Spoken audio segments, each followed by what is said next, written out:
नारद जी तपस्या में बैठे थे।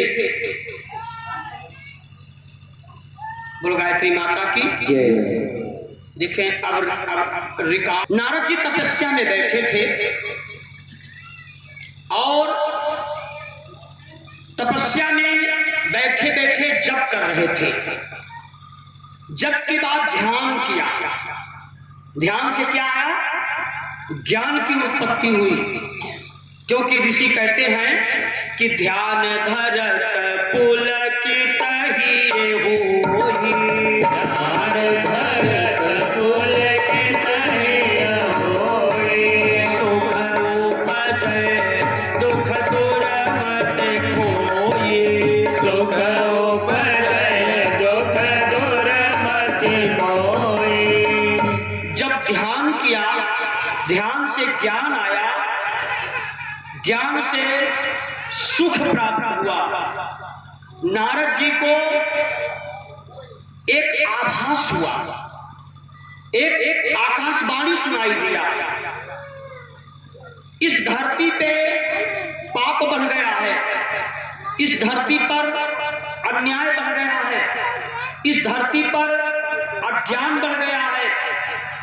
लोगों के दिल दिमाग में, मस्तिष्क में बुराइयां आ गई हैं। तो हे नारद, भगवान का जन्म होने वाला है, भगवान का अवतार होने वाला है। नारद जी ने ध्यान से देखा कौन से भगवान आने वाले हैं। तो उनको प्रतीत हुआ, क्योंकि संतों की दृष्टि दूर दृष्टि होती है, वो पास नहीं, उनको भविष्य का ज्ञान होता है। नारद जी को बैठे बैठे ये पता चल गया कि अगला अवतार भगवान शिव का होने वाला है। लेकिन शिव जी कब आएंगे? जब जैसे कोई सब्जी आपने लगा दिया तो वो छत पर जा सकता है, लेकिन कैसे? कोई सहारा देना पड़ेगा, उसमें कोई लता लगानी पड़ेगी, कोई डंडा लगाना पड़ेगा, तो वो छत पर चला जाएगा। नारद जी ने सोचा कि भाई देखो, अवतार तो होगा, लेकिन थोड़ा मदद कर दिया जाए, थोड़ा सहयोगी बन जाए तो आनंद आ जाएगा। हे भाई बहनों, इसी बात का जब ध्यान किया तो नारद जी आगे बढ़ गए। कहाँ गए? कैलाश पर। कैलाश पर्वत पर जब नारद जी पहुंचे तो नारद जी के मन में एक विचार आया कि आज अगर घर पर भगवान भोलेनाथ ना होते तो माता जी से हमारी स्पष्ट बात हो जाती, क्योंकि बच्चा माँ से ज्यादा खुलकर बात करता है और पिता से ज्यादा खुलकर बात नहीं कर पाता। हे भाई बहनों, ऋषि कहते हैं कि जाकी रही भावना जैसी, जाकी रही भावना जैसी, प्रभु मूरत देखे दिन ऐसी, प्रभु मूरत देखे दिन ऐसी। देखिए, कथा ये भाव प्रधान है, यदि आपका भाव सुंदर है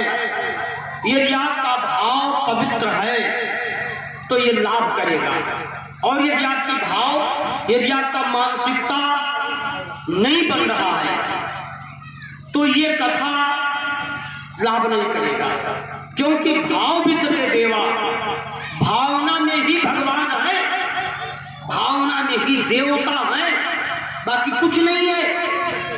भाव हमारा सुंदर होना चाहिए। हे भाई बहनों, नारद जी के मन में विचार आया कि अगर आज कैलाश पर भगवान शिव ना होते तो माता जी से मैं खुलकर बात करता, निवेदन करना चाहते हैं। नारद जी जब भूत भावन भगवान शिव के आश्रम पर पहुंचे तो संजोग से भगवान शिव नहीं थे, अकेली माता जी थी। नारद जी ने प्रणाम किया, माता जी ने खूब आशीर्वाद दिया। माता जी ने पूछा, बेटे नारद, तू तो लोक लोकांतर का भ्रमण करता है, तू तो संसार में बार बार घूमने फिरने जाते हो, ये बताइए संसार की दशा क्या है, संसार कैसी है? भाई बहनों, नारद जी ने पूरा उल्टा बता दिया। यद्यपि संसार में बड़ा दुख था, बड़ा कष्ट था, बड़ी कठिनाई थी, लेकिन नारद जी ने क्या कहा? संसार के लोग बड़े सुखी हैं, संसार में कोई कष्ट नहीं है। लेकिन हे मां, आपको बड़ा कष्ट है, आपको कष्ट है। तो माता जी ने कहा, बेटे मुझको क्या कष्ट है? नारद जी ने कहा, जिसके रहने के लिए मकान ना हो, जिसको पहनने के लिए कपड़े ना हो, जिसके पास कोई साधन ना हो, कोई सुविधा ना हो, ये जीवन कोई जीवन है क्या?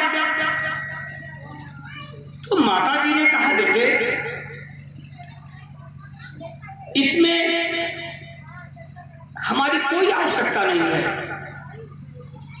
हम तो संसार की जननी हैं और भूत भावन संसार के पिता हैं। संसार की जननी संसार के कल्याण के लिए दिन रात साधना करती है और संसार का पिता दिन रात अपने बच्चों के कल्याण के लिए काम करते हैं। इसमें घर मकान सुख की कोई आवश्यकता नहीं है।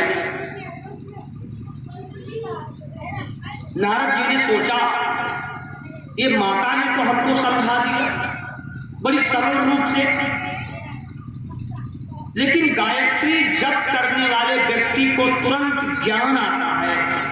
नारद जी ने कहा कि मां, एक कष्ट और भी बहुत बड़ा है तुमको। कहा, बेटे वो कौन सा कष्ट है? कहा कि भगवान शिव अमर हैं,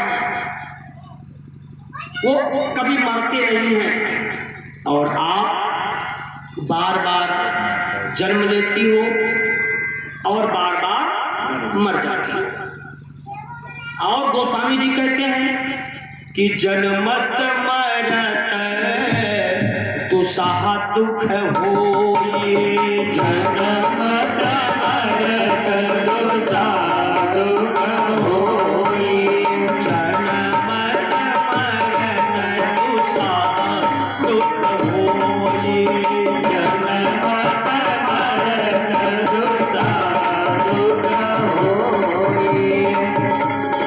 जन्मत मरत दुसह दुख होई।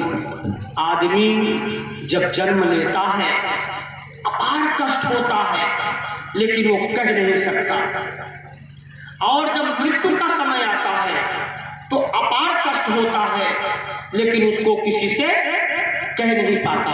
क्यों?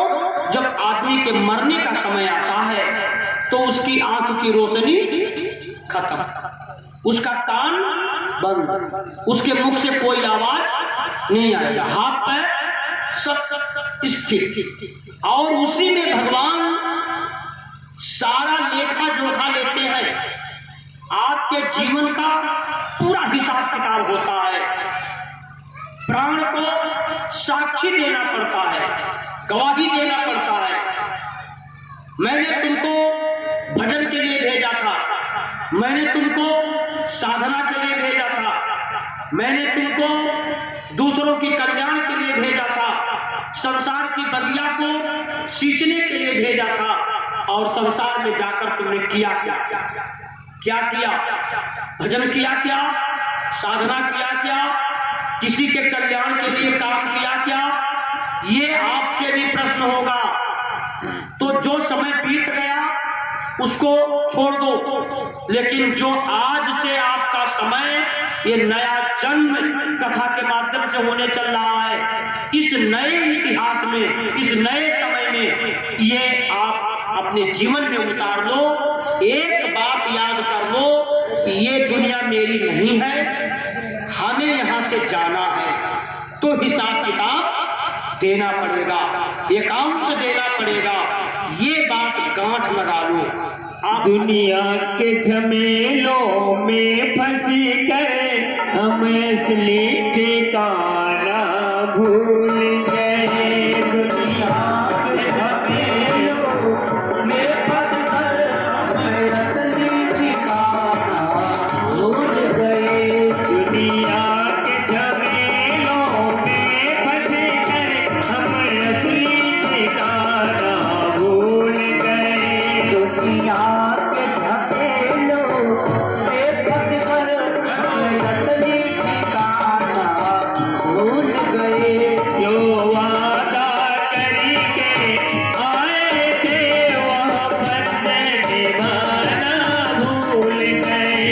You